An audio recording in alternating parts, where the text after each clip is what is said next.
Bismillahirrahmanirrahim. Assalamualaikum warahmatullahi wabarakatuh. Warahmatullahi wabarakatuh.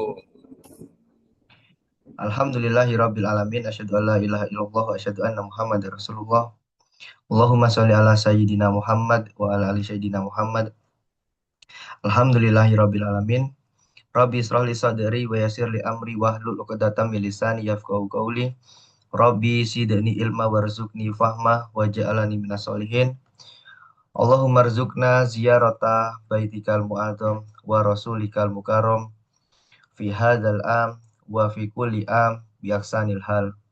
Allahumma rabbana anzil alaina ma'idatan minas sama takunu lana idzali awalina wa akhirina wa ayatan minka warzuqna wa anta khairur razikin. Labaik Allahumma labaik labaik la syarika laka labaik innal hamda wa nikmata laka wal mulk la syarika lak. Alhamdulillah malam hari ini kita diizinkan bertemu sama Allah Subhanahu wa taala di online. Mudah-mudahan Allah berkahi kita. Mudah-mudahan Allah izinkan kita, izinkan keluarga kita, izinkan anak keturunan kita untuk menjadi hamba-hamba Allah yang dimuliakan, yang bisa menjadi tamu Allah, tamu Rasulullah, yang tidak hanya sekali, tapi bisa beberapa kali, dan juga diizinkan Allah untuk menyempurnakan rukun Islam kita untuk bisa menunaikan ibadah haji. Amin amin ya robbal alamin. Baik Bapak Ibu sekalian, ya, selamat datang di Sekolah Umroh dari Samira Surabaya. Insya Allah akan saya temanin panjenengan selama 4 kali pertemuan dan malam hari ini adalah pertemuan pertama. Jadi banyak yang bertanya, apa sih sekolah umroh itu? Sekolah umroh itu adalah sederhananya kita kajian mempelajari tentang umroh lebih mendalam. Nah, bedanya apa dengan manasik umroh? Kalau manasik umroh lebih ke pembekalan untuk keberangkatan umroh. Jadi sangat singkat. Manasik itu isinya yang pertama tentang fikihnya, fikih dalam menjalankan ritual umroh. Kemudian yang kedua adalah pembekalannya, persiapannya sebelum kita berangkat umroh, bajunya dibawa berapa, kemudian obat-obatannya bawa apa, persiapan fisiknya bagaimana. Nah, itu manasik. Nah, kalau sekolah umroh itu kita lebih dalam daripada itu. Kita lebih memperdalam sampai kita menemukan klik sehingga kita bisa, oh iya, saya harus segera berangkat nih. Sehingga kita punya keharusan untuk mengutamakan ibadah ini karena ini ibadah yang tidak main-main, yang dimana ibadah ini yang ibadah dicintai sama Allah, dicintai sama Rasulullah. Nanti akan saya jelaskan lebih lanjut. Insya Allah akan saya bersamai dengan saya Septian Trio Arizona, boleh dipanggil Pak Septian saja. Dipanggil Pak Septian, saya tour leader BNSP dari Samira Travel dan saya inspirator umroh dari Samira Travel. Jadi kalau ada event-event, kalau ada seminar inspirasi umroh, biasanya saya yang mengisi sebagai inspiratornya. Dan untuk sekolah umroh ini saya gagas sudah 4, ini udah pertemuan batch keempat ya, angkatan keempat. Di angkatan sebelum-sebelumnya, Alhamdulillah sudah banyak peserta sekolah umroh yang berangkatnya dari forum ini, kemudian hatinya terpanggil, kemudian dengan berbagai caranya Allah, ada yang banyak yang berangkat. Mudah-mudahan panjenengan semua yang belum berangkat atau yang sudah berangkat dan rindu ingin berangkat lagi dengan ikut sekolah umroh ini, mudah-mudahan panjenengan punya semangat lagi, punya spirit lagi, punya keyakinan lagi bahwasanya Allah insya Allah akan memudahkan kita dan pasti Allah akan memudahkan yang terpanggil. Bukan memanggil yang mampu, tapi akan memanggil yang terpanggil. Jadi kalau kita terpanggil, nah insya Allah dipanggil. Jadi connect. Jadi kita mau kapanpun insya Allah bisa. Gitu ya. Bismillah, alamin. Sebelum dilanjut, mohon tanya siapa aja yang belum berangkat umroh? Boleh ditulis di kolom komentar. Yang belum berangkat umroh dari sekarang yang hadir di Zoom 28 orang. Ada yang belum pernah berangkat? Belum, G. Mudah-mudahan dimudahkan sama Allah.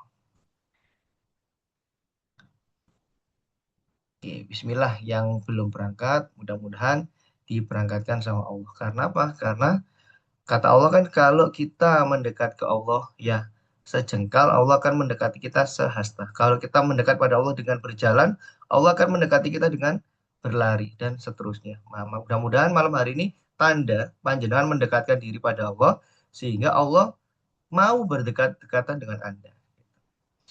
Nah,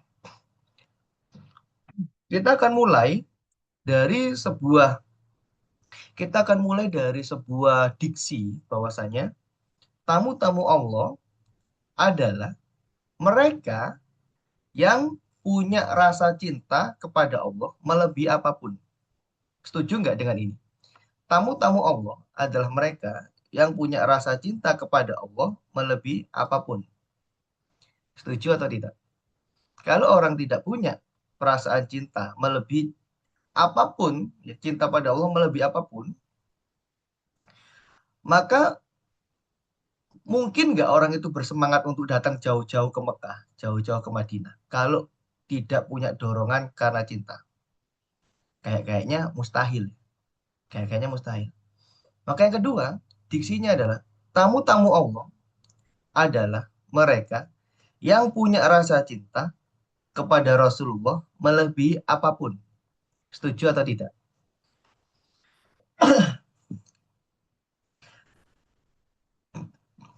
Jadi dua ini yang akan kita perdalam pada malam hari ini. Bahwasanya kalau kita mau menjadi tamunya Allah, kalau kita mau diundang sama Allah, kalau kita mau dipercepat sama Allah, maka kendaraan kita nomor satu itu bukan uang. Kendaraan kita nomor satu adalah cinta. Kalau kita sudah cinta sama Allah, maka apapun yang diperintahkan sama Allah, maka kita akan lakukan. Kenapa kita mau sholat? Ya sederhananya karena kita cinta sama Allah. Kalau kita masih kecil dulu, kita sholat, ya karena kita disuruh.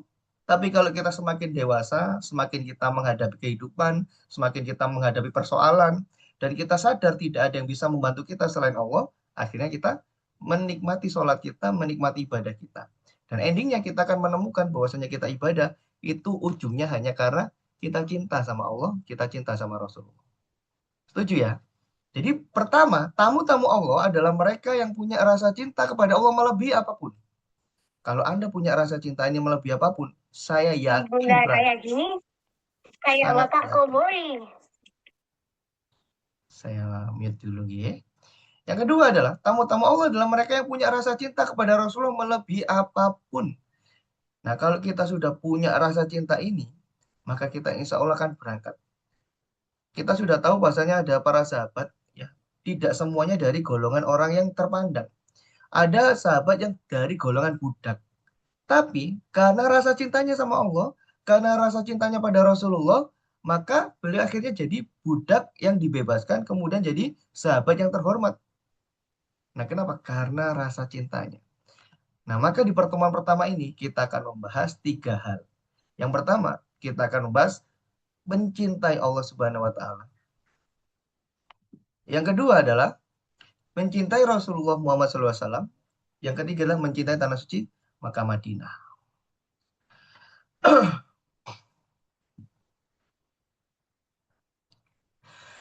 Oke. Nah, yang pertama kita bahas dulu yang ini. Yang kita bahas adalah kenapa kita perlu mencintai Allah. Ya. Yang kedua, kita harus nanti introspeksi diri apakah kita sudah mencintai Allah. Kenapa kita perlu mencintai Allah? Di Quran Surat Al-Baqarah, Allah berkata seperti ini.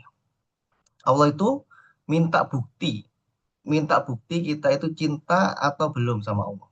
Nah, kita minta bukti cinta, diminta buktinya sama Allah. Kata Allah, dan di antara manusia ada orang-orang yang menjadikan tandingan-tandingan selain Allah.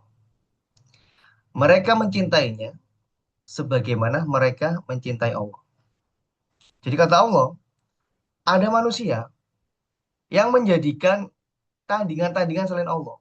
Dan mereka mencintainya sebagaimana mereka mencintai Allah. Lanjutannya adalah, adapun orang yang beriman, kita mute dulu nih. Dan adapun orang-orang yang beriman amat sangat cintanya kepada Allah. Adapun orang-orang yang beriman amat sangat cintanya kepada Allah. Dan jika orang-orang yang zalim itu melihat, ketika mereka melihat azab, bahwa kekuasaan itu semuanya kepunyaan Allah, dan bahwa Allah sangat berat azabnya. Kita mute dulu. Dan kalau kita mendapati ayat ini, mestinya kita kesindir. Mestinya kita kesindir. Kenapa? Karena kata Allah, dan di antara manusia ada orang-orang menjadikan tandingan-tandingan selain Allah. Mereka mencintainya sebagaimana mereka mencintai Allah. Nah, gitu. Nah, ini sangat personal kalau kita ngomongin cinta. Cinta itu sesuatu yang sangat personal atau sangat subjektif dari setiap person. Gitu. Nah, maka panjenengan bisa merasakan sendiri bagaimana perasaan panjenengan terhadap Allah, kemudian perasaan panjenengan terhadap pasangan, kemudian perasaan panjenengan terhadap yang lain. Tapi ketika saya membaca ini, kemudian dijelaskan sama guru saya, ketika kita dibilangin, diajak komunikasi sama Allah, bahwasanya dan di antara manusia ada orang-orang yang menjadikan tandingan-tandingan selain Allah.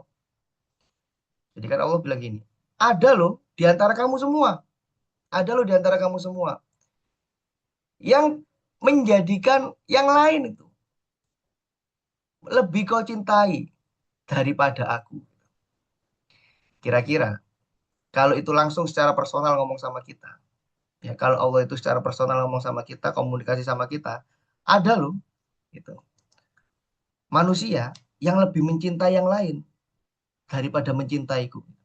Kira-kira panjenengan bakal bilang nurut ya misalnya gini.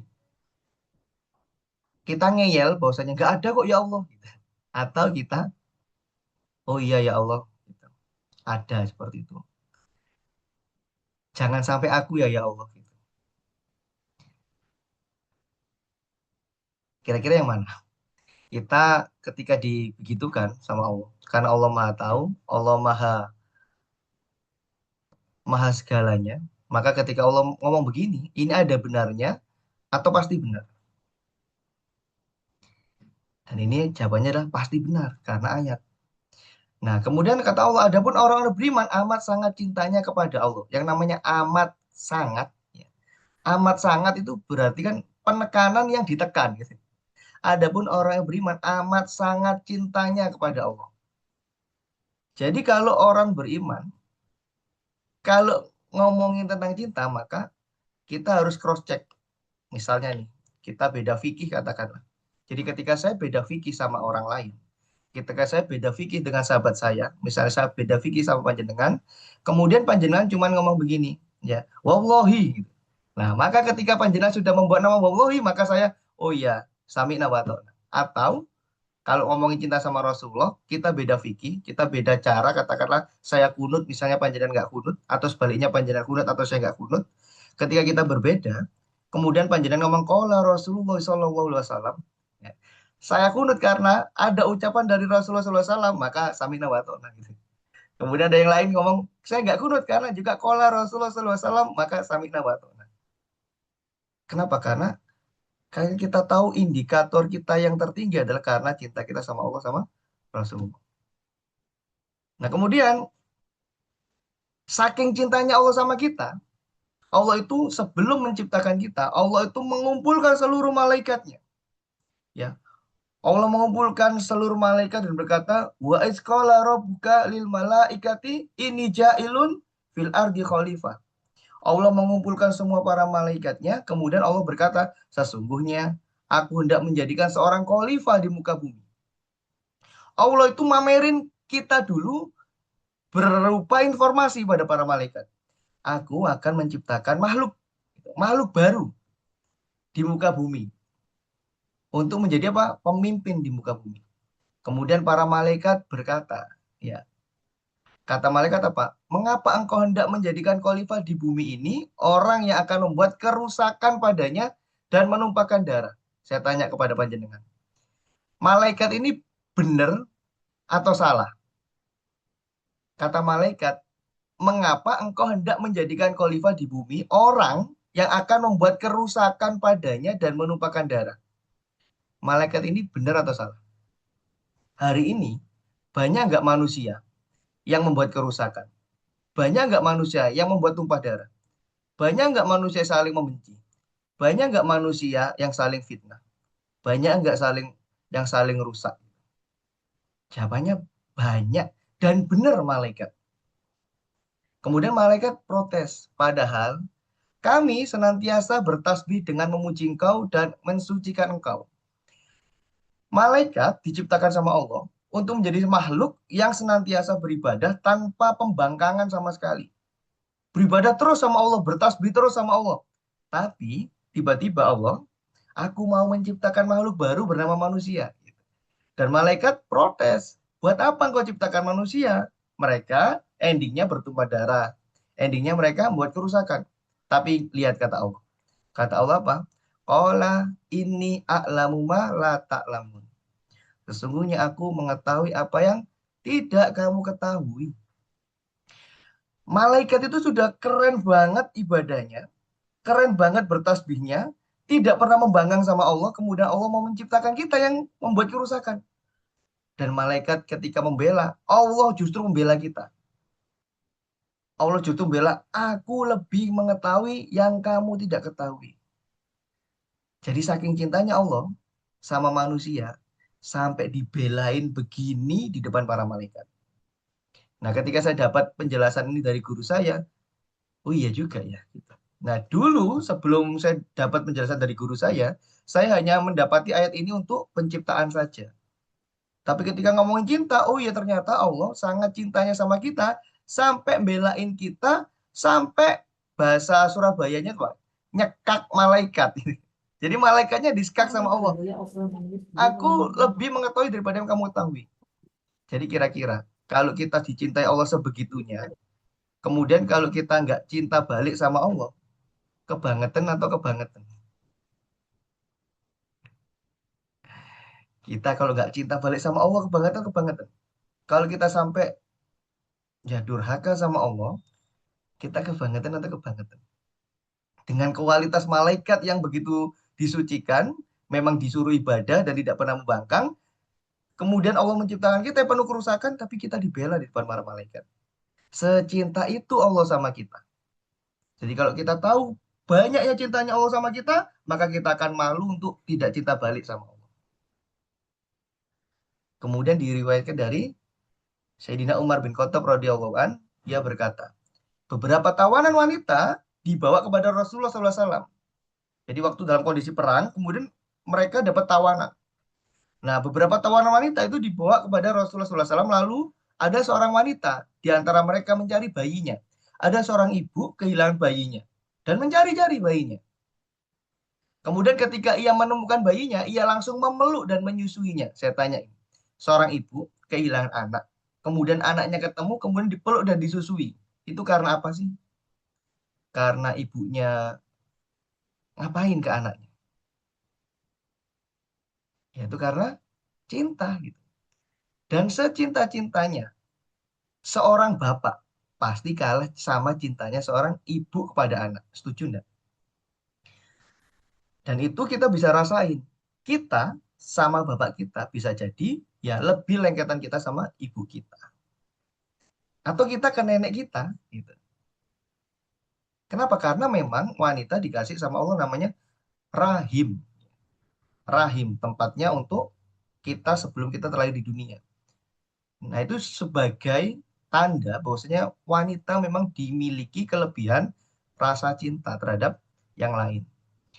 Nah, kemudian karena melihat ada seorang wanita yang sangat mencintai bayinya tadi, Rasulullah SAW pun bersabda kepada para sahabatnya, apakah kalian melihat wanita ini akan melemparkan anaknya ke dalam api?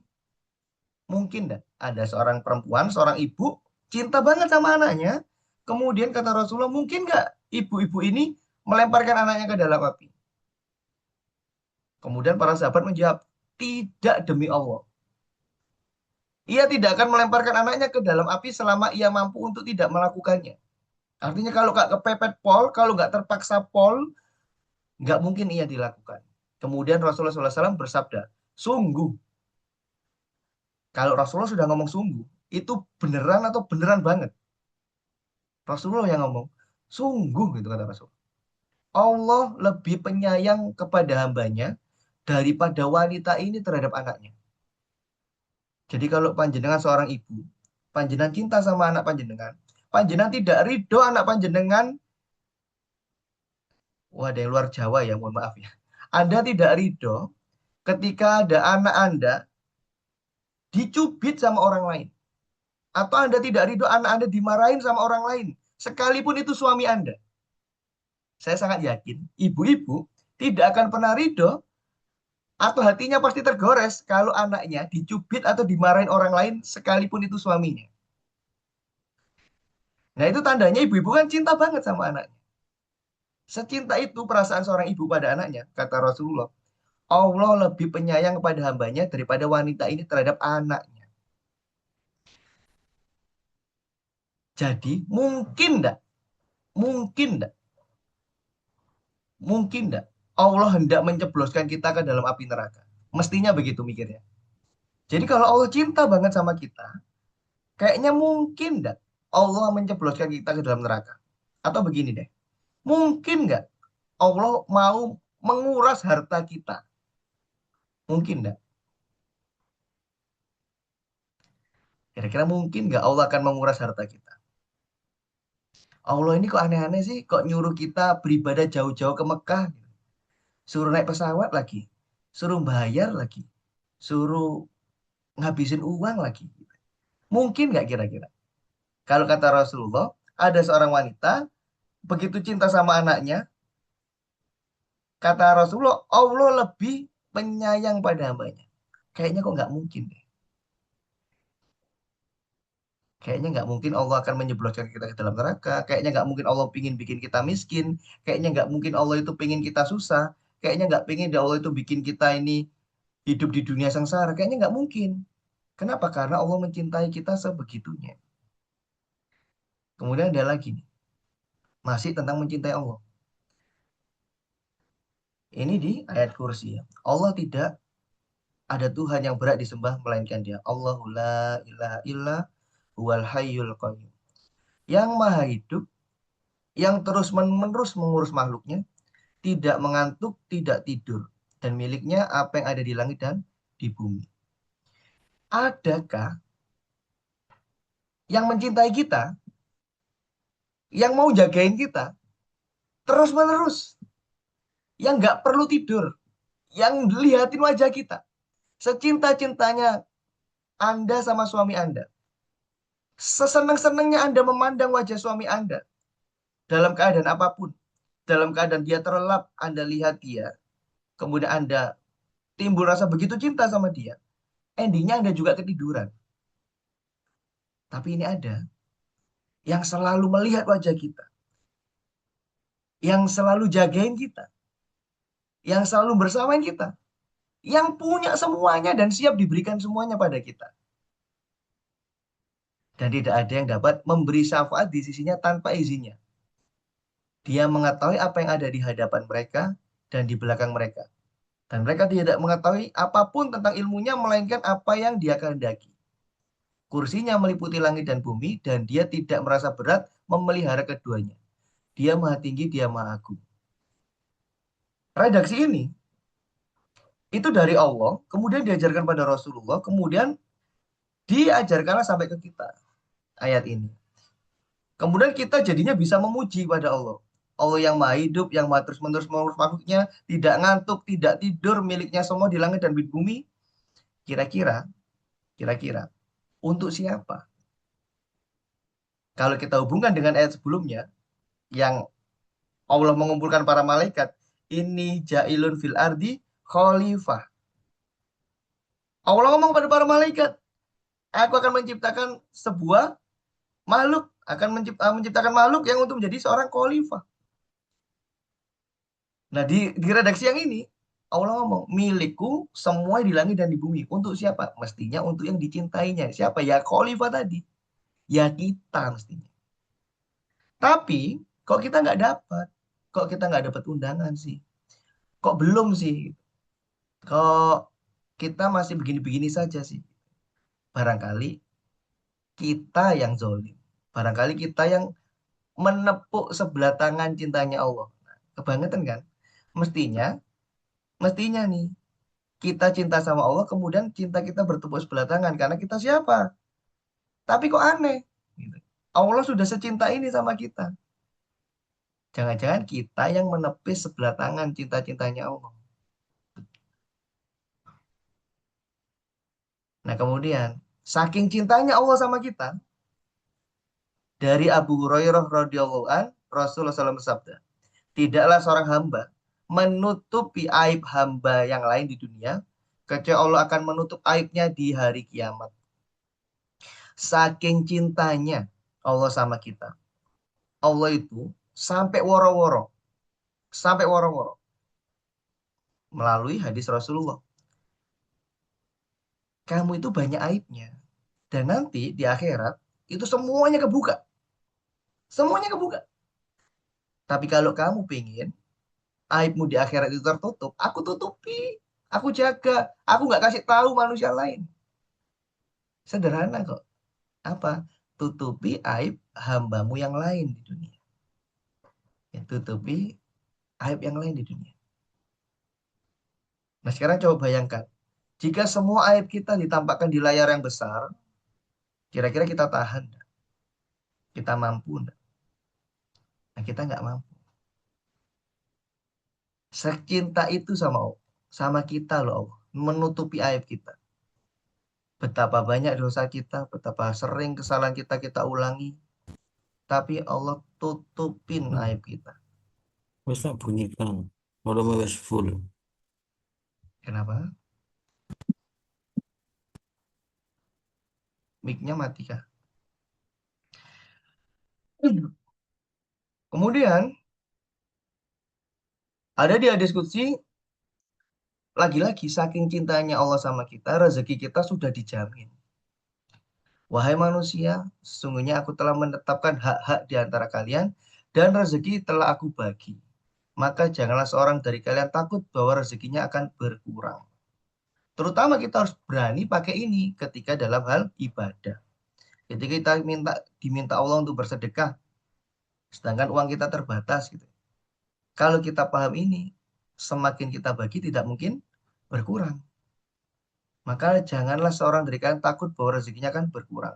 Maka ketika Allah perintahkan untuk berangkat, ya, cara mempercepat kita berangkat adalah setiap ada rezeki, langsung bagi, sisihkan untuk yang kita tuju. Kalau kita tuju untuk umroh, maka sisihkan untuk umroh. Walaupun itu Rp5.000. Sisihkan 5.000. Jadi kita punya tempat khusus yang memang itu untuk umroh. Nanti akan datang lagi, sisihkan lagi. Akan datang lagi, sisihkan lagi. Semakin kita bermentalitas seperti ini, semakin kita sadar bahwasanya, oh ya Allah kan mencintaiku. Allah sudah mencukupkan rezekiku. Maka nggak mungkin aku hari ini nggak makan. Wah, aku masih ada nih 500.000. Ya udahlah, 250 untuk umroh. 250 untuk hidup sebulan. Kalau dihitung-hitung kayaknya nggak cukup deh di Surabaya 250.000 sebulan. Tapi kalau panjenengan ingat ya menggunakan matematikanya Allah, maka janganlah seorang dari kalian takut bahwa rezekinya akan berkurang, maka 250 yang kita sisihkan tadi akan mengembalik dengan sahabat-sahabatnya yang lain. Kita akan dapat rezeki yang kita nggak tahu dari mana. Secinta itu Allah sama kita. Nah, sampai Allah sudah kasih tahu, aku secinta ini sama kamu loh. Aku kumpulin malaikat untuk woro-woro penciptaanmu. Kemudian aku kasih kamu rezeki. Kemudian aku tutup aibmu. Kemudian aku jagain kamu nggak tidur. Ya, aku punya segalanya buat kamu. Kemudian kita masih ngeyel dan kita durhaka pada Allah. Kita nggak yakin dengan pertolongan Allah. Kita nggak cinta balik sama Allah. Langsung Allah tegur. Kata Allah apa? Katakanlah, jika bapak-bapakmu, anak-anakmu, saudara-saudaramu, istri-istrimu, keluargamu, harta kekayaan yang kamu usahakan, perdagangan yang kamu khawatirkan kerugiannya, dan rumah-rumah tempat tinggal yang kamu sukai, lebih kamu cintai daripada Allah dan Rasulnya, serta berjihad di jalannya, maka tunggulah sampai Allah berikan keputusannya. Terakhir, kita jadinya diancam sama Allah. Ini kan yang kamu cintai, bapak-bapakmu. Betapa banyak saya mendampingi para jamaah umrah yang gagal berangkat biasanya, alasannya konkret persis seperti yang disebutkan di sini. Alasannya bisa jadi adalah, ya saya masih harus menemani bapak saya. Anak saya masih kecil-kecil. anak saya masih sekolah gitu. Oh, saudara saya nitipin ini gitu. Oh, istri saya belum bisa ditinggal.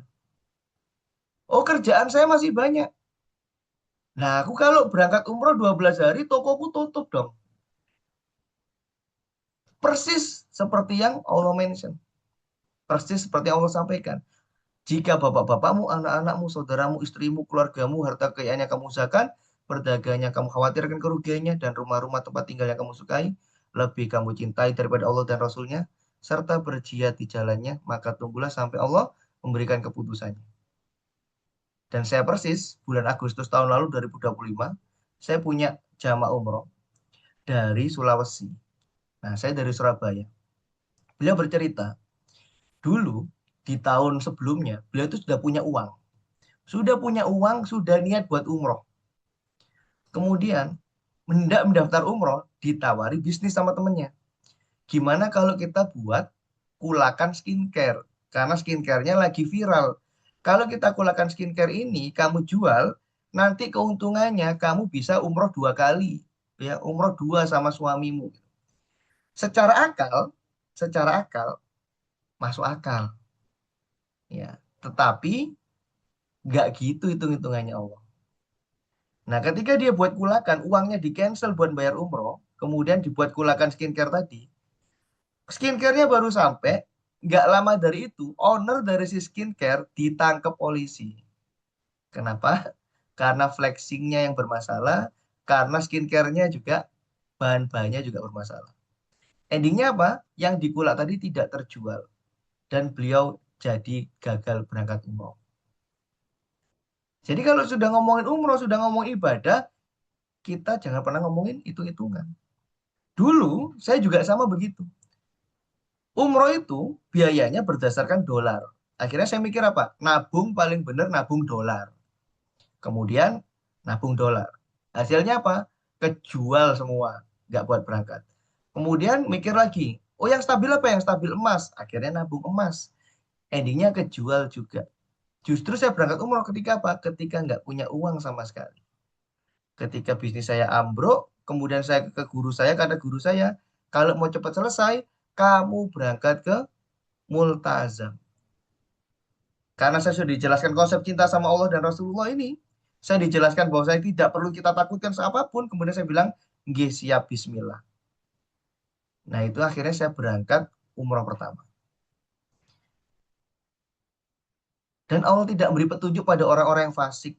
Nah, berarti kalau kita jadi orang yang fasik, kita nggak diberi petunjuk. Tapi sebaliknya, kalau kita jadi orang yang beriman, kita jadi orang yang bertakwa, maka kita akan diberikan petunjuk dapat dari mana caranya. Gitu. Jadi kalau kita fasik, kenapa fasik ini di belakang? Berarti fasik ini adalah orang-orang yang ketakutan semuanya ini loh, mencintai yang lain daripada Allah. Maka kalau kita ingin dapat petunjuk, ya jadilah sebaliknya. Jadi yang tidak mengkhawatirkan bapak-bapakmu, tidak mengkhawatirkan anakmu, tidak mengkhawatirkan saudaramu, tidak mengkhawatirkan istri, keluarga, harta kekayaan, perdagangan, dan semuanya. Kalau kita sudah bisa begitu, maka insya Allah akan Allah berikan petunjuk. Gak ngerti dari mana jalannya. Gak ngerti dari mana cara-cara. Tapi yang jelas, kalau kita mau mendapat pertolongan Allah, kita cukup mencintai Allah. Meyakini 1000% Allah pasti berangkatkan kita. Gitu. Kalau kita sudah clear, kita cinta sama Allah, maka kita juga harus cinta sama Rasulullah. Nah, kenapa? Karena kita nggak kenal cintanya Allah tanpa campur tangannya Rasulullah. Karena perantaranya sampai pada kita adalah Rasulullah SAW. Dan Rasulullah sendiri adalah manusia yang paling mencintai kita. Kalau ada manusia di seluruh muka bumi ini yang ngaku kemudian ngomong cinta sama kita, maka cintanya mereka itu masih cinta level biasa saja. Beda dengan Rasulullah SAW. Dalam sebuah hadis riwayat Al-Hakim, sesungguhnya Rasulullah SAW ketika ajal menjemputnya, beliau mengarahkan pandangannya ke langit dan berkata, umati, umati. Dalam keadaan ajal, Rasulullah yang diingat adalah umatku, umatku. Kemudian Allah berfirman, wahai Jibril, Pergilah kepada Muhammad dan tanyakan apa yang membuatnya menangis. Jibril pun mendatanginya dan menanyakan hal itu. Kemudian Rasulullah SAW memberitahukan apa yang beliau katakan. Padahal Allah lebih mengetahui. Maka Allah berfirman, wahai Jibril, pergilah kepada Muhammad dan katakan, sesungguhnya kami akan membuatmu ridho terhadap umatmu dan tidak akan menyusahkanmu. Saking cintanya sama kita, mau meninggal aja. Yang diingat adalah kita. Punya keturunan darah juga enggak. Ya kan? Pernah melihat juga enggak. Pernah mendengar juga enggak. Pernah berjumpa juga enggak. Tapi beliau sudah mencintai kita 1400 tahun yang lalu. Kita sudah dipikirkan sama Rasulullah. Nggak cukup di situ. Itu kan ajal. Itu kan ajal. Dan setelah sepeninggal beliau, Masya Allah, dari Abu Hurairah berkata, Rasulullah SAW bersabda, setiap nabi mempunyai doa yang telah dikabulkan. Sedangkan aku, Rasulullah Muhammad, insya Allah terus akan menyimpan doaku. Rasulullah itu punya doa yang sangat luar biasa, menandakan cintanya sama kita. Tapi ditahan doanya sama Rasulullah. Apa itu doanya? Kata Rasulullah, sebagai syafaat untuk umatku di hari kiamat nanti. Jadi doanya Rasulullah ketika kelak di hari kebangkitan semuanya dibangkitkan, doanya Rasulullah adalah minta ridhonya Allah untuk memberikan syafaat pada kita semua yang mengaku cinta sama Rasulullah. Ya, yang kita bersalam langsung kepada Rasulullah. Yang kita berangkat ke Madinah, kemudian kita berucap salam ke sana. Assalamualaikum ya Rasulullah. Itu ada dalil tersendiri bahwasanya siapa yang bersalam langsung pada Rasulullah, maka Rasulullah akan berikan syafaat padanya. Nah, tadi sebelum dimulai, saya membaca Allahumma rabbana anzil alaina ma'idatan minas sama takunu lana idza li awalina wa akhirina wa ayatan minka warzuqna wa anta khairur raziqin. Itu doanya Nabi Isa alaihissalam. Doanya Nabi Isa diijabah sama Allah. Allahumma rabbana anzil alaina ma'idatan minas sama. Ya Allah, berikanlah aku hidangan yang langsung dari langit, kata Nabi Isa. Dan itu diijabah sama Allah. Enaknya jadi umatnya Nabi Isa, makanannya langsung fresh dari langit. Dan nabi-nabi yang lain punya doa juga. Misalnya Nabi Sulaiman. Rabbi firli wahabli mulka la yambagi li ahadi min ba'di innaka antal wahhab. Ya Allah, berikanlah aku kerajaan yang tidak dimiliki oleh siapapun dan dikabulkan sama Allah. Dan Rasulullah juga punya doa pamungkas, tetapi disimpan. Rasulullah nggak minta makanan. Rasulullah nggak minta kerajaan. Disimpan sama Rasulullah. Minta apa? Minta syafaat untuk siapa? Untuk Anda semua. Para tamu Allah, para tamu Rasulullah. Untuk Anda semua, para hamba Allah, para umat Rasulullah. Nah, kira-kira kalau kita tahu secinta ini Rasulullah sama kita, kira-kira kita jadi mestinya pengen mendekat kepada Rasulullah atau kita nunda aja.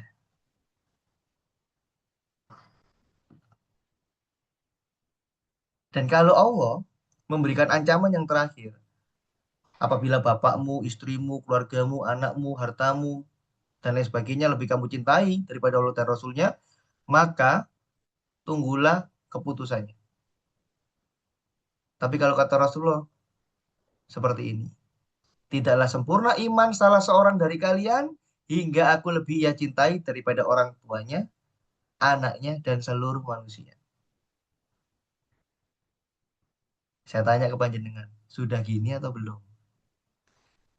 Karena kata Rasulullah tidak sempurna iman salah seorang dari kalian hingga aku lebih ia cintai daripada orang tuanya, anaknya, dan seluruh manusia. Bukti cinta itu apa sih?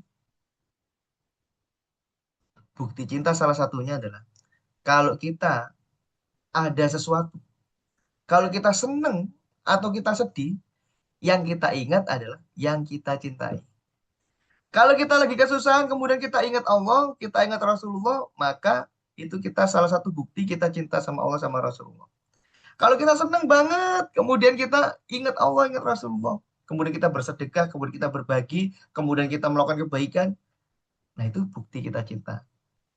Tapi kalau kita lagi seneng dapat harta banyak, kemudian lupa foya-foya, ya berarti masih belum. Kemudian kalau kita susah, kemudian kita stres, justru melakukan keburukan, berarti masih belum. Ya, jadi menarik nih. Jadi ada korelasinya dengan yang disampaikan sama Allah Subhanahu wa taala dalam Quran surat At-Taubah yang tadi. Nah, kalau kita dianggap begitu, kira-kira mau nggak? Mau nggak kita dianggap yang tidak sempurna imannya? Mau nggak kita yang diancam untuk mendapatkan perhitungannya? Kalau saya nggak mau sih, gitu. Saya maunya, iya kan, aku tahu ya Allah, begitu Engkau mencintaiku, maka jadikan aku juga mencintai. Begitu Rasulullah mencintaiku ya Allah, maka jadikan aku juga mencintai Rasulullah sebagaimana Rasulullah mencintai aku dan umat-umatnya semuanya. Nah, kalau kita cinta Allah, cinta Rasulullah, maka mestinya kita relate juga kita cinta sama tanah suci. Nah, kenapa kita harus cinta sama tanah suci? Karena kalau kata Allah Subhanahu wa taala di Quran surat Ali Imran 997, kata Allah sesungguhnya rumah ibadah pertama yang dibangun untuk manusia adalah Baitullah yang dibakah atau Makkah sekarang, yang diberkahi dan menjadi petunjuk bagi seluruh alam.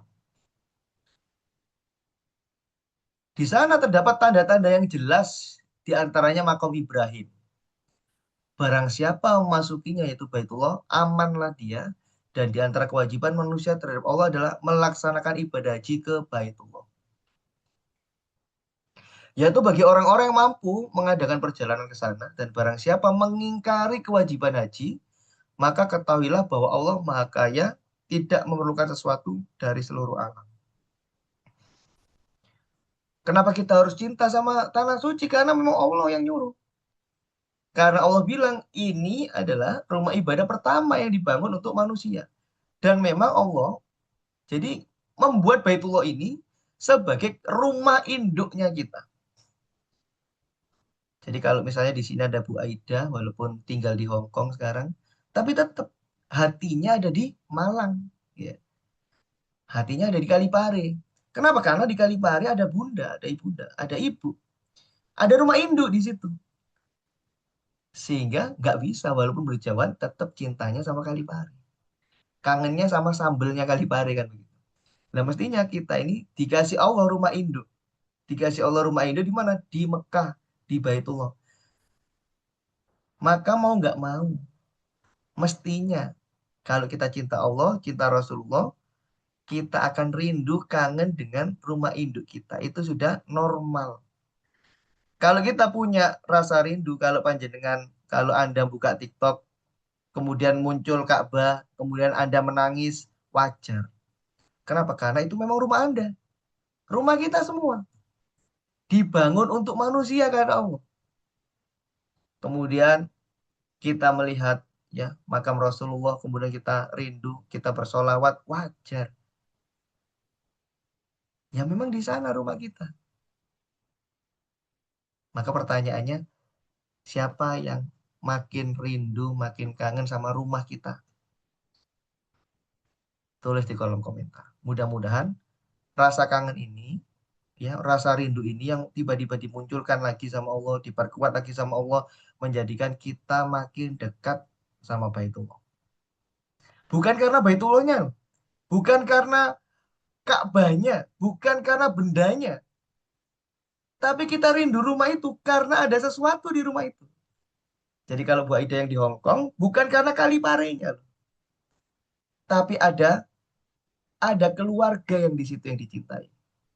Kita di sana juga sama, bukan karena ada Hajar Aswadnya loh, bukan multazamnya loh, tapi karena apa? Karena ada perintah-perintahnya Allah, karena ada doa-doanya Rasulullah, karena ada yang kita cintai di situ. Kita ke situ berdasarkan apa? Lillahi ta'ala. Kalau ada orang yang datang ke sana dengan tujuan-tujuan lain, ya maka dia akan berurusan sendiri dengan Allah. Tapi kalau kita mau ke sana, maka luruskan, kita mau pulang.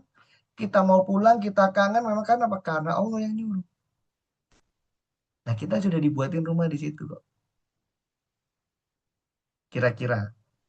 Kalau sudah dikasih tahu Allah rumah kita di situ, sejauh-jauhnya anak dari rumahnya, pasti tahu nggak jalan pulang? Pertanyaannya itu. Sejauh-jauhnya kita dengan rumah asal kita, dengan rumah induk kita, tahu nggak jalan pulangnya kita? Jawabannya pasti tahu. Pasti tahu. Lewat mana? Pasti lewat manapun. Dan kalau kita Baitullah ini memang diciptakan, dibangun untuk manusia dan sebagai rumah kita, tempat kita pulang, pasti kita tahu jalannya menuju ke sana. Tapi kalau kita masih bingung, kita masih takut mengeluarkan sesuatu demi bisa pulang, berarti kita lebih mencintai terhadap yang kita takut keluarkan daripada yang menyuruh kita pulang ke sana. Jadi saya itu kalau ibu saya sudah miss call 3 kali, ya saya langsung pulang. Saya langsung pulang. Saya tahu jalannya pulang. Mau ada uang, mau nggak ada uang, saya pulang. Itu pasti ibu saya butuh saya. Nah, kalau misalnya kita sudah berkali-kali dimention sama Allah, misalnya kita baca Al-Quran, kemudian buka pas Ali Imran 96, 97, kemudian pas At-Taubah 24, dan ayat-ayat yang menjadikan kita makin rindu, makin cinta sama Allah, masa kita nggak segera sih? Gitu. Mestinya kita bersegera. Kemudian di Al-Baqarah 144, ya, kenapa kita harus mencintai tanah suci? Ini adalah kisah tentang perpindahan kiblat. Jadi Rasulullah itu dicemooh oleh orang Nasrani dan Yahudi. Nah, kenapa dicemooh? Karena kiblatnya kita sama dengan kiblatnya mereka. Di mana? Di Al-Aqsa. Kemudian Rasulullah itu pengen kiblatnya pindah, tapi nggak ngomong. Rasulullah cuma melihatkan wajahnya ke langit. Kemudian begitu terus hari-harinya, sering melihat wajahnya ke langit. Sampailah turun ayat ini. Kami melihat wajahmu Muhammad sering menengadah ke langit, maka akan kami palingkan engkau ke kiblat yang engkau senangi. Jadi kenapa kita harus cinta sama tanah suci? Karena ini ada kiblat yang disenangi sama Rasulullah. Kalau Rasulullah mencintai apapun, menyenangi apapun, kemudian Allah cinta juga, Allah kabulkan, kita ini mestinya Allah aja mencintai Rasulullah sampai mengabulkan perpindahan kiblat kepada tanah suci pada Mekah, mestinya kita juga begitu. Karena itu kiblat kita, karena Rasulullah cinta, karena Allah juga mencintai Rasulullah, karena itu maka kita cinta juga terhadap tanah suci. Kemudian maka hadapkanlah wajahmu ke arah Masjidil Haram. Dan di mana saja engkau berada, hadapkanlah wajahmu ke arah itu.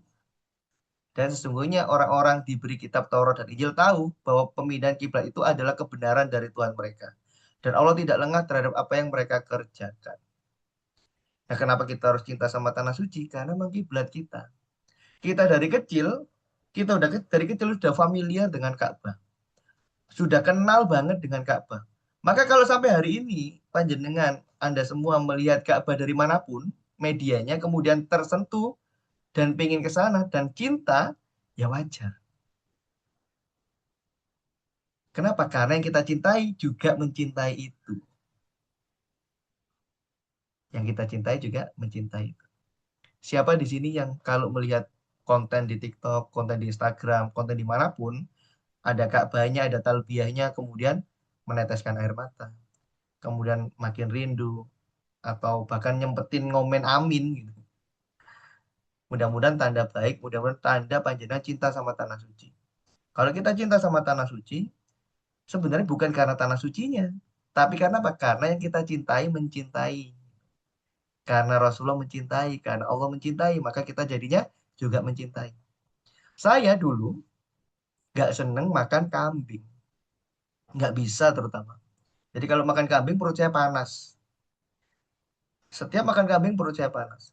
Tapi setelah saya tahu Rasulullah itu senengnya makan kambing, senangnya makan bagian pahanya kambing, ya sampelnya kambing.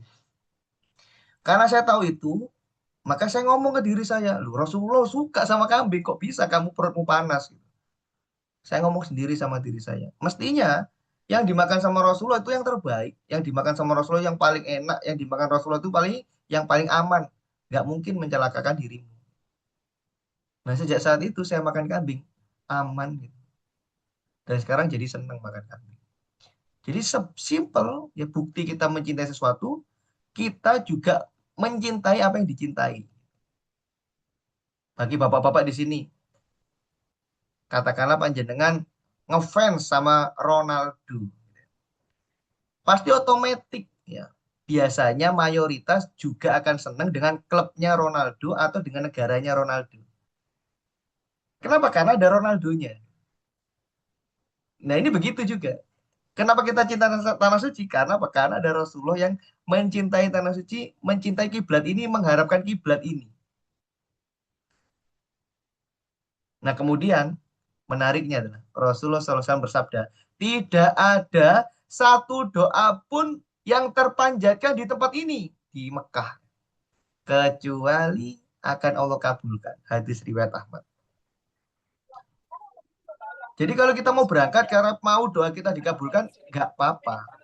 Dengan catatan, karena kita beriman sama Rasulullah. Karena Rasulullah yang ngomong begitu. Bukan karena syirik terhadap doanya. Bukan dorongan terhadap doanya. Dan kalaupun ada orang yang masih di level itu, ya nggak apa-apa. Jangan di judgment. Gitu. Karena bisa jadi, dengan beliau ke sana, dengan harapan awalnya adalah hanya untuk hajat-hajatnya aja. Tapi karena sudah ke sana, mendapat keberkahannya tanah suci, pulang insya Allah lebih baik. Jadi tugas kita adalah hanya memantaskan diri kita, memastikan diri kita cinta, kemudian kita berangkat atas dasar cinta, yang akhirnya redaksinya adalah lillahi ta'ala. Yang akhirnya redaksinya menjadi di mikot itu.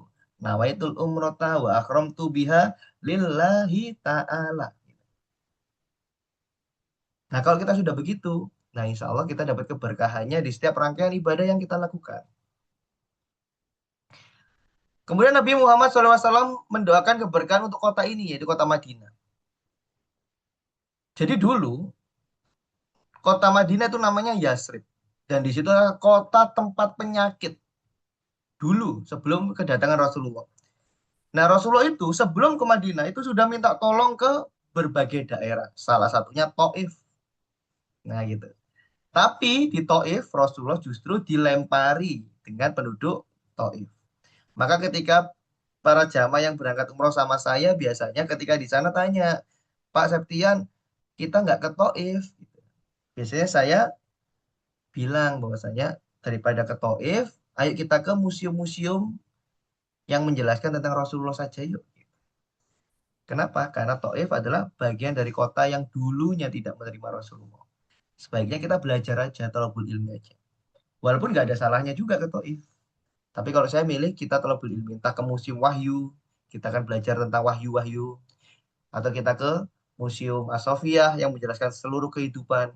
Atau kita ke museum Rasulullah SAW yang menjelaskan tentang hidupnya Rasulullah. Gitu. Nah, Madinah sendiri adalah kota yang penuh penyakit. Yang dulunya tidak dilirik oleh siapapun.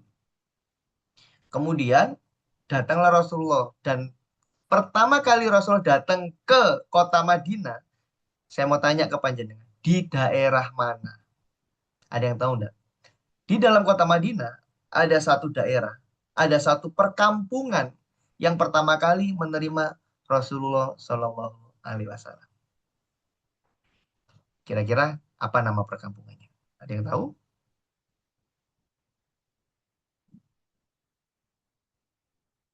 Dan di kampung itu, sebelum Rasulullah datang, itu sudah ditunggu-tunggu banget. Sampai ada para sahabat sudah naik ke tempat yang paling tinggi, kemudian melihat dari kejauhan. Sebelum Rasulullah masuk ke dalam wilayah itu, mereka sudah menyambut dengan syair-syair. Salah satunya adalah Tola'am badru alaina. Nah, itu syairnya langsung dari sana. Yang sudah pernah umroh, Barangkali tahu. Yaitu di perkampungan Kuba. Nah, sekarang jadi Masjid Kuba. Jadi kalau sama Samira insya Allah ke sana. Dan kita akan jelaskan. Bahwasanya Masjid Kuba dulunya namanya perkampungan Kuba. Tempat pertama kali Rasulullah diterima di kota Madinah. Nah, karena Madinah itu kota yang berpenyakit, kemudian Rasulullah berdoa, Ya Allah, berkahilah bagi kami buah-buahan yang ada di Madinah. Berkahilah bagi kami kota Madinah. Serta berkahilah bagi kami ukuran takaran yang digunakan di sana. Nabi berdoa agar makanan yang ditakar di Madinah menjadi berkah, sehingga takaran yang cukup untuk penduduk Madinah adalah memenuhi kebutuhan mereka. Keberkahan ini juga mencakup aspek keadilan dan dalam bertransaksi.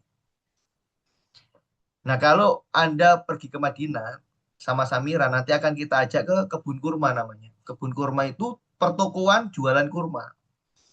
Nah, di sana boleh makan kurma sepuasnya. Boleh makan kurma sepuasnya. Di sana tapi nggak dibungkus. Nah, di situ saya tuh sering mikir, ya, apa nggak rugi ya gitu. Awal-awal dulu. Tapi ketika saya belajar, oh mereka nggak akan mungkin rugi. Kenapa? Karena sudah didoain sama Rasulullah. Setakar-takarannya loh yang didoain. Setakar-takarannya. Bahkan kalau panjenengan berangkatnya pas bareng tour leader kami, itu kalau di kota Madinah nanti dibawa belanja ke toko-toko yang ada di sekitar Masjid Nabawi. Di toko-toko itu kalau ngasih hadiah itu juga gak aturan. Jadi saya bawa jamaah, kemudian banyak sekali jamaah dikasih parfum, kemudian dikasih jilbab, dikasih sajadah, dikasih apapun gitu. Gak aturan ngasihnya. Mau ngambil yang mana ambil gitu. Dan lagi-lagi kepala saya mikir, ini apa nggak rugi ya? Kemudian saya berdialog sama pemilik tokonya. Pernah nggak kamu rugi jualan di sini? Jawabannya beliau apa? Nggak pernah sama sekali. Gitu. Nggak pernah sama sekali. Saya bilang, loh itu kamu bagi-bagi itu? Iya, untung terus saya. Bilang gitu. Sepanjang berdagang di Madinah, untung terus. Ya wajar ternyata. Kenapa? Karena didoain sama Rasulullah SAW. Maka sudah wajar mestinya kita pengen tahu bagaimana sih negeri yang baldatun toyibatun warabun ghafur itu gimana sih? Negeri yang berkah, negeri yang didoain sama Rasulullah bagaimana sih? Nah, biasanya yang belum berangkat umroh itu kerinduannya 100%. Pengen banget berangkat dan pertahankan. Selama punya keinginan itu, maka insya Allah bisa berangkat. Nah, tapi yang sudah pernah umroh, biasanya kerinduannya malah 200%, bahkan 1000%. Kenapa? Karena sudah merasakan keindahannya kota Madinah. Karena sudah merasakan nikmatnya berdoa plong banget di depan Ka'bah. Karena sudah merasakan berbagai kemuliaan, berbagai keajaiban yang terjadi di sana. Sehingga kerinduannya makin meningkat. Dan pertahankan juga, mudah-mudahan Allah undang lagi dan lagi. Amin. Yang makin rindu, mudah-mudahan tanda kita cinta. Kemudian Nabi SAW juga bersabda bahwa Madinah akan mengeluarkan orang-orang yang buruk. Nah, ini yang jadi tamparan saya. Gitu. Jadi tamparan saya dari guru saya. Kata guru saya, ketahuilah bahwa Madinah itu seperti ububan. Ububan itu apa? Ububan itu alat peniup api. Alat peniup apinya tukang besi yang menghilangkan kotoran. Jadi, kata guru saya nih ya, ini ke saya ya. Kata guru saya ke saya. Jadi Mas Septian, kalau Mas Septian tidak segera atau kesulitan menginjakkan kaki di Madinah, bisa jadi Mas Septian adalah orang-orang yang buruk. Kenapa? Karena Madinah hanya menerima orang-orang yang baik. Wah, saya digitukan, nangis saya. Masa gitunya ya? Jadi muhasabahnya begitu teman-teman. Jangan-jangan kita nggak segera diizinkan Allah menginjakkan kaki ke Madinah. Jangan-jangan kita belum baik. Nah, motivasinya jadinya kita harus baik nih, gitu. Harus bersegera nih. Maka kita melakukan banyak hal untuk bisa berangkat. Entah kita beramal apapun, kita menambah ibadah apapun, gitu. Kemudian daripada Aisyah radhiyallahu anha bahwa Rasulullah SAW pernah berdoa, ya Allah, tumbuhkanlah kecintaan kami terhadap Madinah seperti kami mencintai Mekah atau lebih daripada itu. Jadi saking cintanya Rasulullah sama kota Madinah adalah meminta sama Allah untuk menumbuhkan rasa cintanya pada kota Madinah seperti kami mencintai Mekah atau lebih daripada itu. Saya tanya pada yang sudah pernah umroh.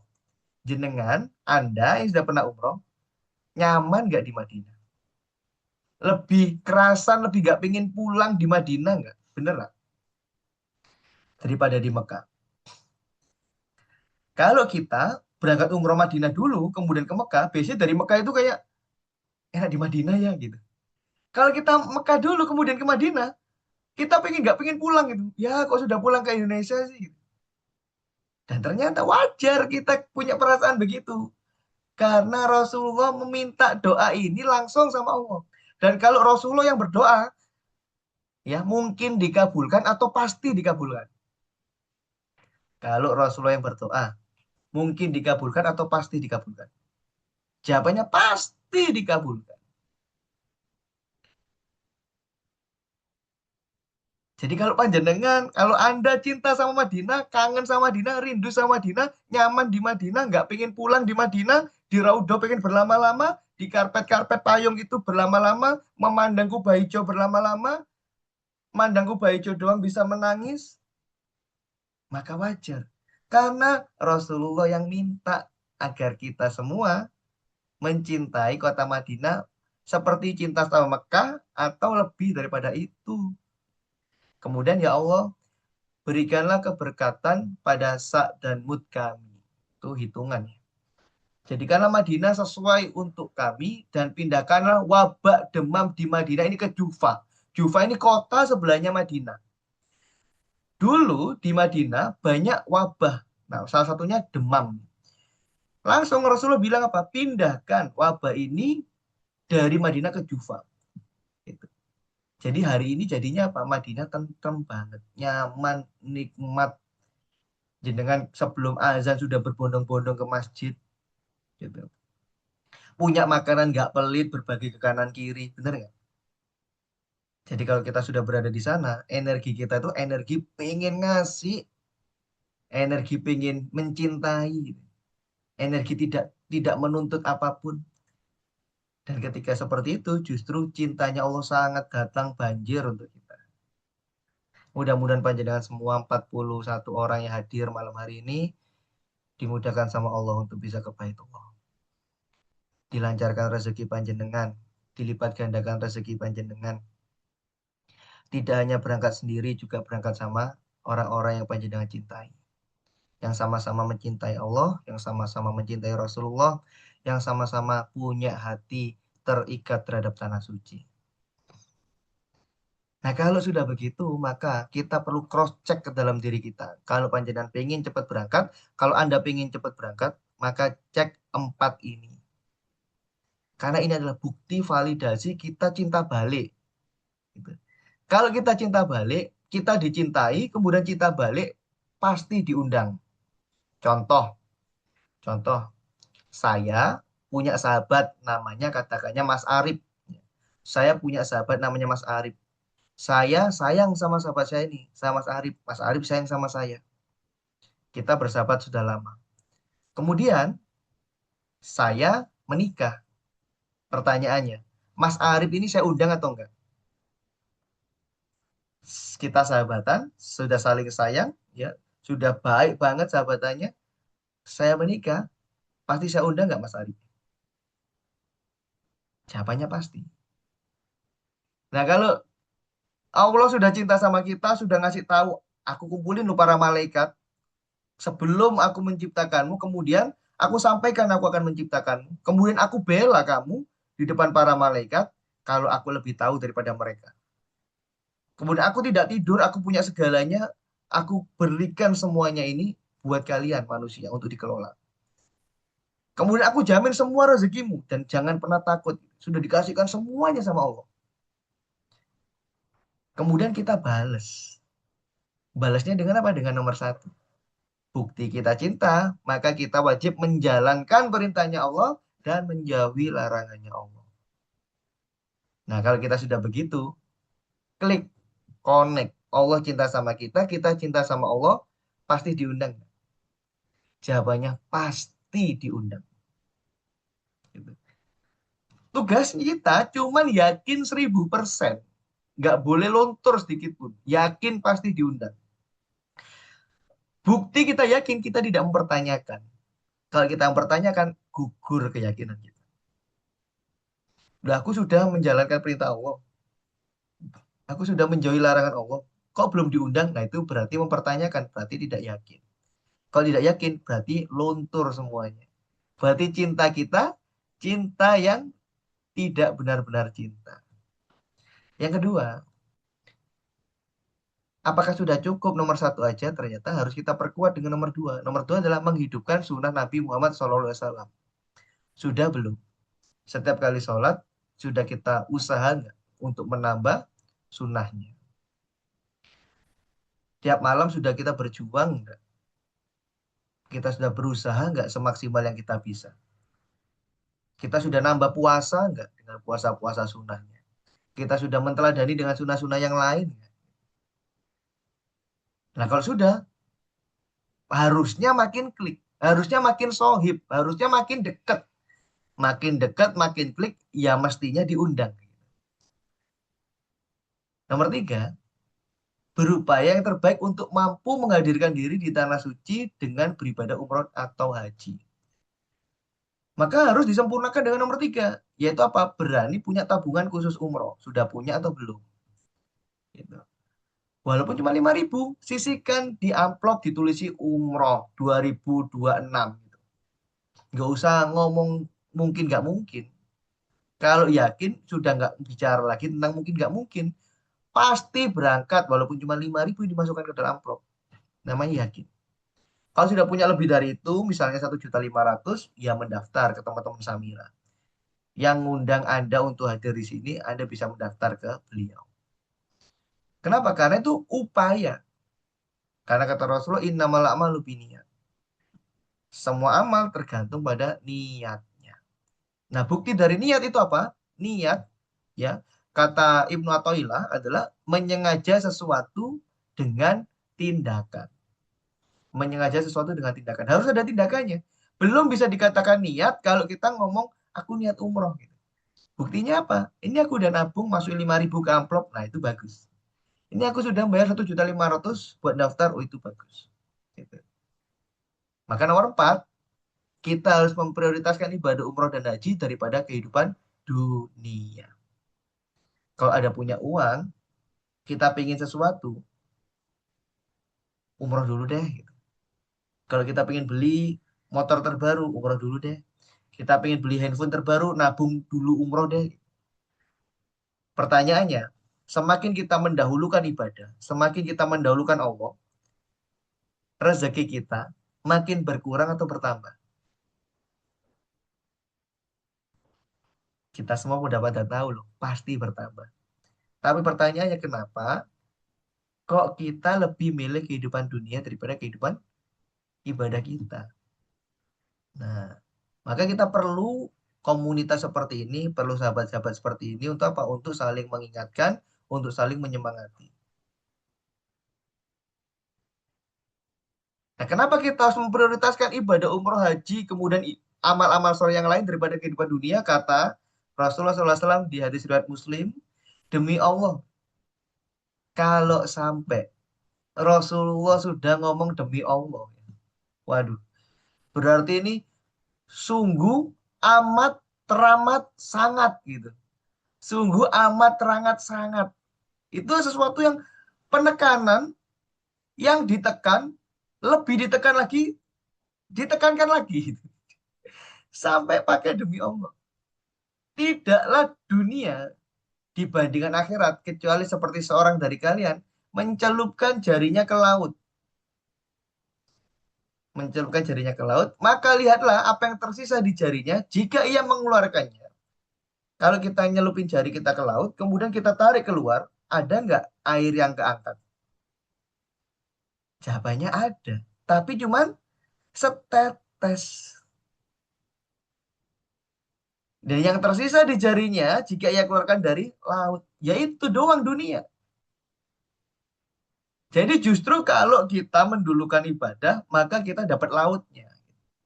Jadi kalau panjenengan coba praktekkan, nabung umroh dulukan. Nabung umroh dulukan. Nanti urusan dunia selesai. Jadi saya ketika bisnis saya bangkrut, kemudian saya menyisakan hutang, hutang bisnis. Kemudian saya dulukan apa? Yang saya dulukan adalah kata guru saya, berdoanya di multazam. Gitu. Kemudian saya bilang ke guru saya, bukan nyelesain hutang dulu nih. Nah, dua-duanya diselesaikan, gitu kata guru saya. Dua-duanya diselesaikan, tapi urusan ibadahnya diutamakan.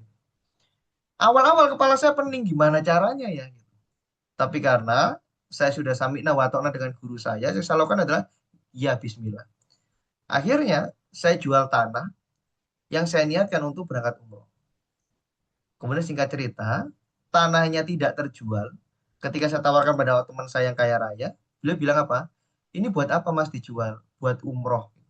Terus kata beliau, kalau buat umroh mas, tanahnya bawa pulang lagi, sertifikatnya bawa pulang, minta rekening travelnya, tak bayarin. Masya Allah.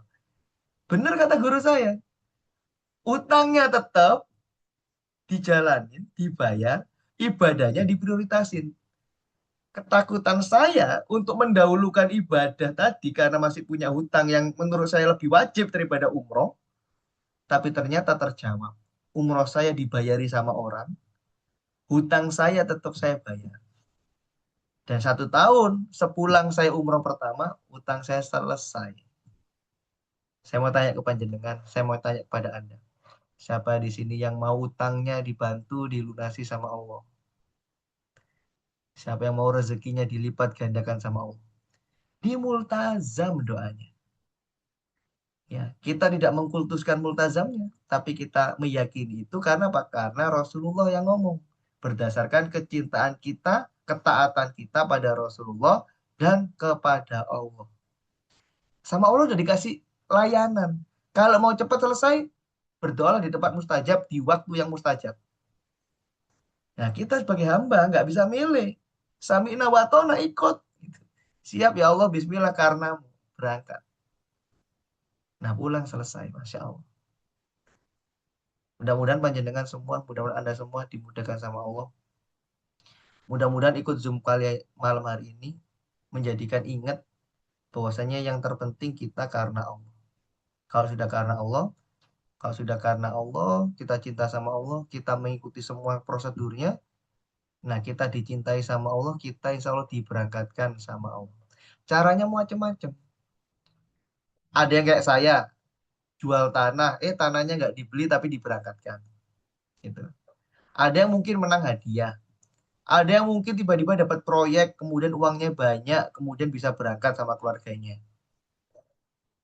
Atau tiba-tiba misalnya dapat warisan yang nggak pernah tahu. Nah kemarin saya punya tim, beliau punya jamaah. Jamaahnya luar biasa. Jamaahnya kurang 15 juta.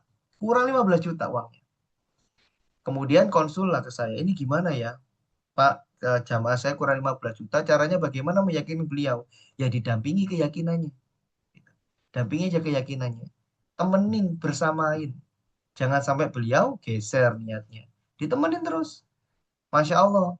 Ternyata beliau ngomong begini, ya udah Bismillah saya jual sawah saya. Ini mirip sama saya. Jual sawah saya biar saya bisa melunasi. Kemudian selang berapa lama datang lagi. Bilang, Mbak, susah Mbak jual sawah Mbak, tapi saya yakin bisa berangkat doain ya. Terus pulang lagi.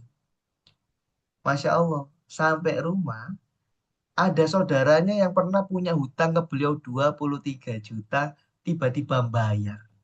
Selama ini ditagih-tagih nggak bayar, ketika nggak ditagih, ketika fokus mempersiapkan diri untuk berangkat umroh, tiba-tiba datang dan bayar.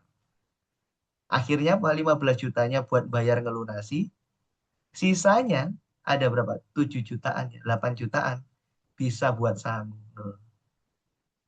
Jadi kalau kita sudah lurus berbekal karena cinta sama Allah, cinta sama Rasulullah, maka yang semua selesai. Makanya pembahasan kita di sekolah umroh bahas ini dulu. Kita nggak bahas teknis caranya umroh, kita nggak bahas teknis doanya, kita nggak bahas teknis baca niatnya, kita nggak bahas teknis tawafnya. Itu nanti aja. Itu nanti aja. Pertemuan keempat. Nah, pertemuan pertama pastikan panjenengan cinta sama Allah. Nah, sekarang saya mau tanya di sesi akhir ini. Bukti Anda cinta sama Allah. Anda harus menjalankan perintahnya Allah dan menjauhi larangannya Allah. Yang pertama. Yang kedua, menghidupkan sunnah Nabi Muhammad SAW. Ya. Maka saya mau tanya, amal ibadah apa yang akan Anda tambah selesai ikut Zoom ini? Bisa ditulis di kolom komentar. Amal ibadah apa yang akan Anda pilih, Anda tambah setelah nge-Zoom ini? Barangkali puasa Senin Kamis, barangkali sholat duha biasanya 4 rakaat jadi 8 rakaat, atau bisa jadi sholat tahiyatul masjid, atau bisa jadi sedekah, biasanya sedekah subuh 2.000 jadi 5.000, atau bisa jadi marah sama orang mau maafin, dan lain-lain. Coba tulis dulu di kolom komentar. Karena itu validasi kita berbalas cinta pada Allah, cinta pada Rasulullah. Kira-kira apa nih buktinya yang mau Anda buktikan ke Allah, mau Anda buktikan ke Rasulullah? Tulis dulu di kolom komentar apa yang mau Anda tambah. Karena buktinya yaitu, buktinya ada ibadah kita.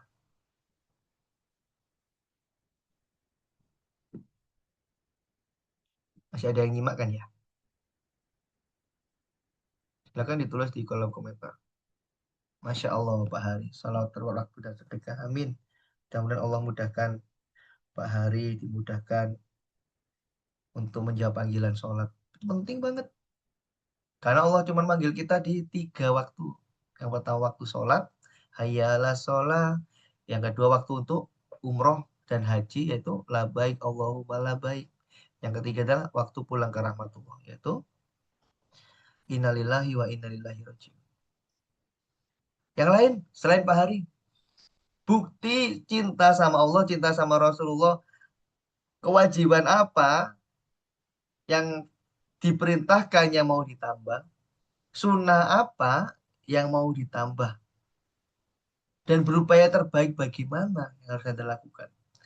Ini harus ketemu nih, harus ketemu.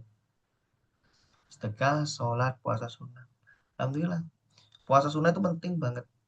Dan puasa itu ada dalil khusus. Ibadah yang lain, ibadah yang lain itu ada angkanya. Tapi kalau puasa, Allah langsung yang nilai. Jadi Allah itu ngomong kalau puasa itu ibadah yang langsung kepada Allah. Jadi kalau pengen cepat memang puasa. Itu. Nah, Bil puasa Senin Kemis sip. Lanjutkan ya, Bil. Bismillah dimudahkan sama Allah. Yang lain, Bismillah Allah mudahkan rutin sholat duha setiap jam 7.30. Amin ya rabbal alamin. Tapi ingat ya, lillahi ta'ala ya, bukan karena kita mau dibalas apa begitu. Karena semakin kita lillah, ya insya Allah semakin kita terbukti tervalidasi cinta kita. Kalau tervalidasi selesai semuanya. Oke, selesai. Amin ya Allah. Ya, istimewakan sholat malam. Amin. Mewujudkan sebanyak umroh untuk kedua orang tua, paket majul. Amin. Amin ya rabbal alamin. Oke, malam hari ini apa yang panjenengan dapatkan dari materi kali ini? Bisa di-sharingkan. Kalau mau open mic juga boleh. Barangkali ada yang open mic malam hari ini, materi cinta sama Allah, cinta Rasulullah, Anda mendapatkan sesuatu apa? Atau mau ditulis di komentar juga boleh. Ada?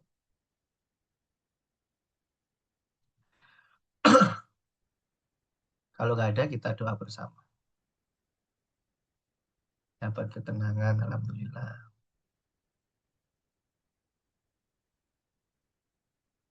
Amin, bismillahirrahmanirrahim. Lebih mengutamakan hidup dan akhirat. Tetap ingin anak keturunan taat pada Allah, tetap bisa sedekah. Amin, amin ya rabbal alamin.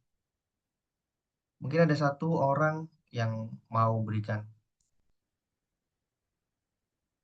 sesuatu yang didapat dari belajar malam hari ini. Jadi kalau ngomongin umroh tidak sekedar kita bahas teknis. Yang paling penting tentang kekuatan cinta kita ini sama Allah. Kalau udah cinta selesai semua. Nggak ada.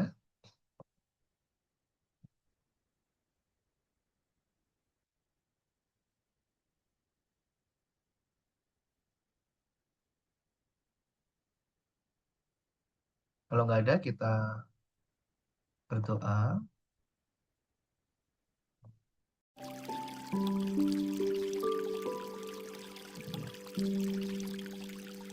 Mohon izin biasanya saya berdoa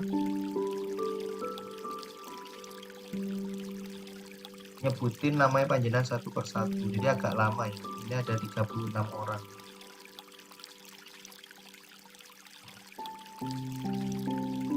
Ya, ada 36 orang. Ambil panjenengan juga berdoa masing-masing. Panjenengan minta sama Allah untuk dimudahkan, minta untuk dikabulkan doa-doa panjenengan. Jadi teknis berdoanya adalah panjenengan semua berdoa masing-masing, Anda semua berdoa masing-masing, dan saya mengaminkan sambil nyebutin nama satu-satu. Pastikan doanya khusyuk, pastikan yakin kalau Allah kabulkan. Sudah siap? Bismillahirrahmanirrahim. Asyhadu an la ilaha illallah wa asyhadu anna Muhammadar Rasulullah. Allahumma sholli ala sayyidina Muhammad wa ala ali sayyidina Muhammad. Sahil wa yasir mata asar. Sahil wa yasir mata asar. Sahil wa yasir mata asar. Bismillahilladzi la yadurru ma'asmihi syai'un fil ardi wala fis sama'i wa huwas samiul alim. Rabbana dzalamna anfusana wa illam taghfir lana wa tarhamna lanakunanna minal khasirin.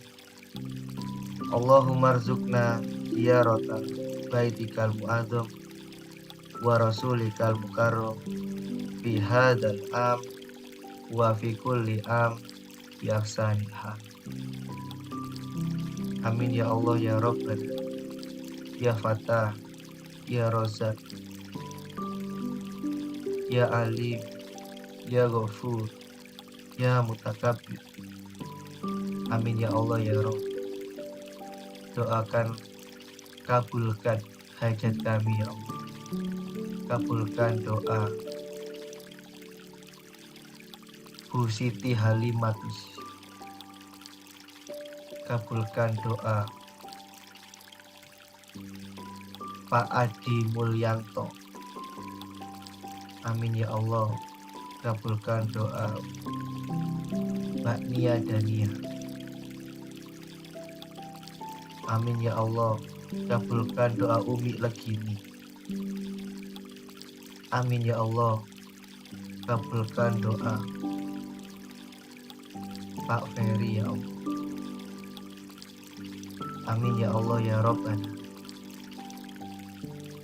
Kabulkan doa Kak Baik ya Allah. Amin ya Allah. Kabulkan doa Kak Lia Hanum ya Allah. Amin ya Allah ya Rabbana. Kabulkanlah doa Bu Aida. Amin ya Allah. kabulkanlah doaku Ima Soleh. Amin ya Allah, kabulkanlah doa Kak Akvin ya Allah. Amin ya Allah ya Rob, kabulkanlah doa Budira Ernawati. Amin ya Allah ya Rob, kabulkanlah doa Kak Tia Hastiwi. Amin ya Allah, kabulkanlah doa Pak Hari Supriyanto. Amin ya Allah, kabulkanlah doa Mbak Koniku. Amin ya Allah, kabulkanlah doa Purini. Amin ya Allah ya Rob, kabulkanlah doa Mbak Laila Ahmad. Amin ya Allah ya Rabbana, kabulkanlah doa Bu Hartini. Amin ya Allah ya Rob, kabulkanlah doa Hajah Eli. Amin ya Allah ya Rob, kabulkanlah doa Mbak Resna. Ya Allah ya Rabbana, ya Fattah ya Rosa, kabulkanlah doa Kak Eka. Amin ya Allah, kabulkanlah doa Mas Nabil.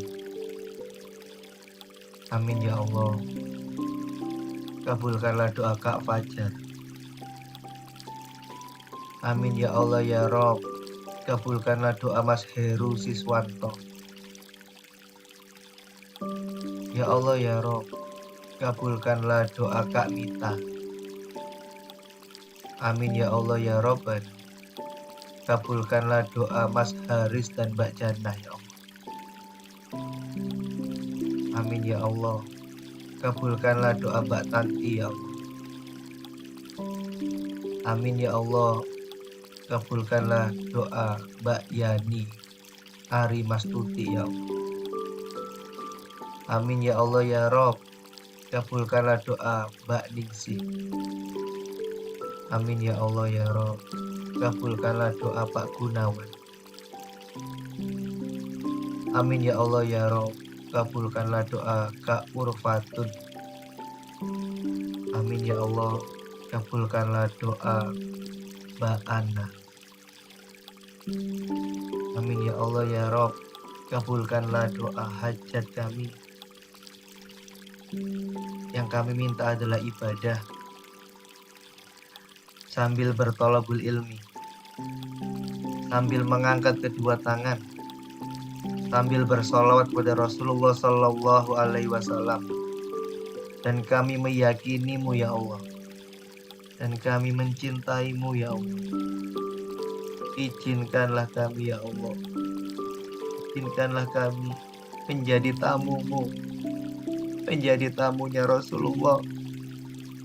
Izinkan kami ya Allah punya rasa cinta kepadamu melebihi apapun.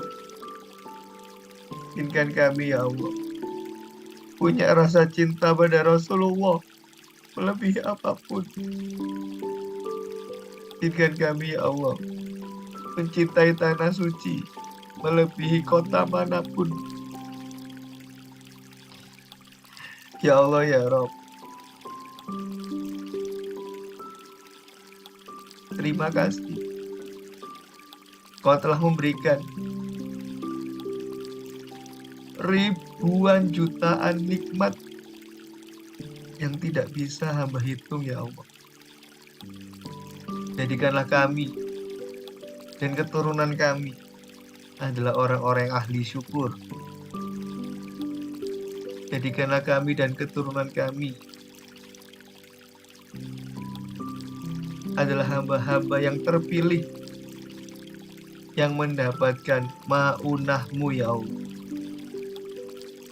Jika para nabi Kau beri mukjizat, jika para wali Kau beri karomah, maka izinkanlah berikan pada kami ma'unah ya Allah. Kami yakin pertolonganmu ya Allah. Allahumma rzuqna ziyarata baitikal mu'adzam wa rasulikal mukarram fi hadzal am wa fi kulli am bi ahsanil hal. Allahumma rzuqna ziyarata baitikal mu'azzam wa rasulikal mukarram fi hadzal am wa fi kulli am bi ahsanil hal. Allahumma rzuqna ziyarata baitikal mu'azzam wa rasulikal mukarram fi hadzal am wa fi kulli am bi ahsanil hal. Labbaik Allahumma labbaik, labbaik la syarika laka labbaik, innal hamda wan nikmata laka wal mulk la syarika lak. Labbaik Allahumma labbaik, labbaik la syarika laka labbaik, innal hamda wan nikmata laka wal mulk la syarika lak. Labbaik Allahumma labbaik, labbaik la syarika laka labbaik, innal hamda wan nikmata laka wal mulk la syarika lak.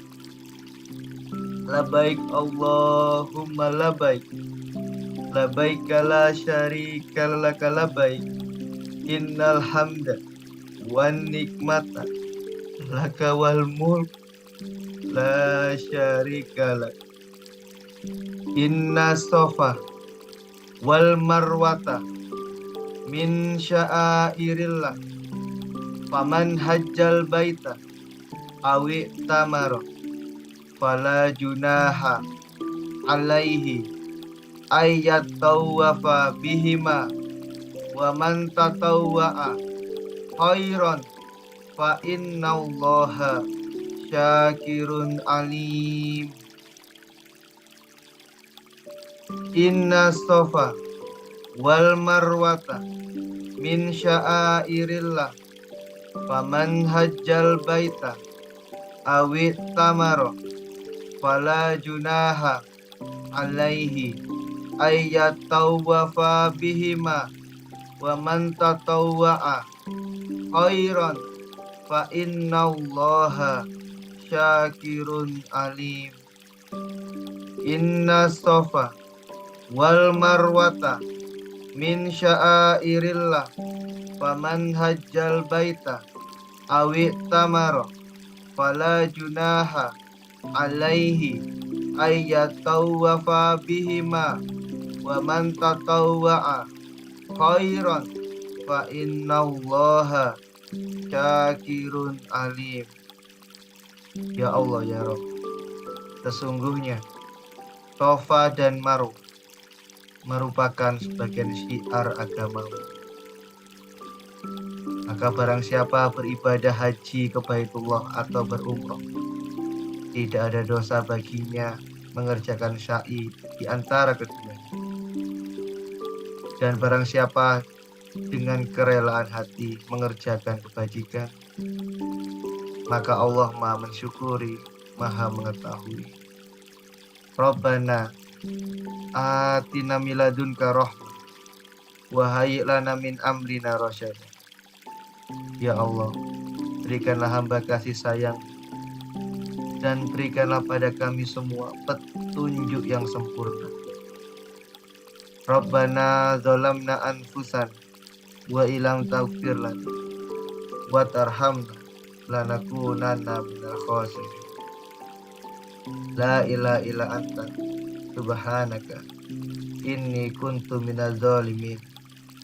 La ilaha illa anta subhanaka inni kuntu minaz zalimin. Ya mukhallibal qulub sabit qalbi ala dinik. Ya mukhalibal qulub sabit qalbi ala dinik. Allahumma inni ala zikrika wa syukrika wa husni ibadatik. Allahumma ya Rabbana cukupono loperon beras akeh, duit akeh, kanggo ngaji, lunga haji, barokahi nabi wali.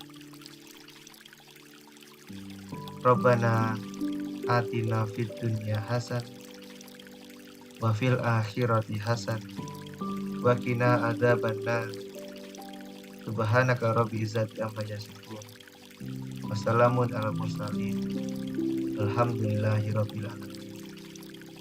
Bisyiril Fatihah. A'udzubillahi minasyaitonirrajim. Bismillah.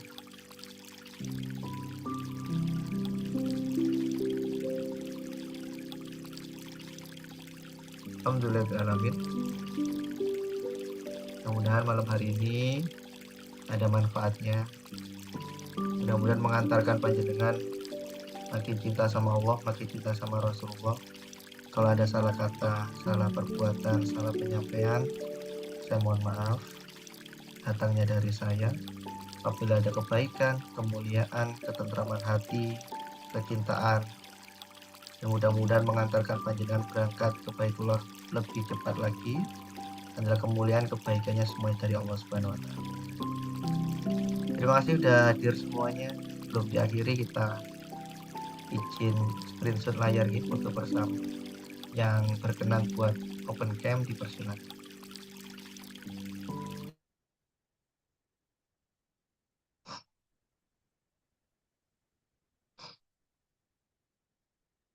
Yang mau ikut foto bisa di open cam.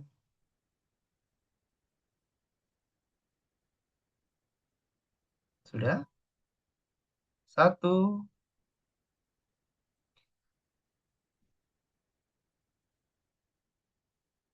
2, 3.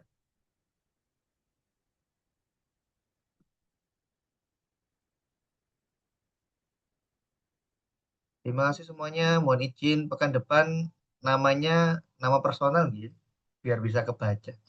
Ada yang namanya iPhone, ada yang namanya OVO, Samsung, nggak kebaca. Terima kasih sudah hadir. Mohon maaf ada salah kata. Assalamualaikum warahmatullahi wabarakatuh. Subhanakallahumma bihamdika asyhadu alla ilaha illa anta astaghfiruka wa atubu ilaik.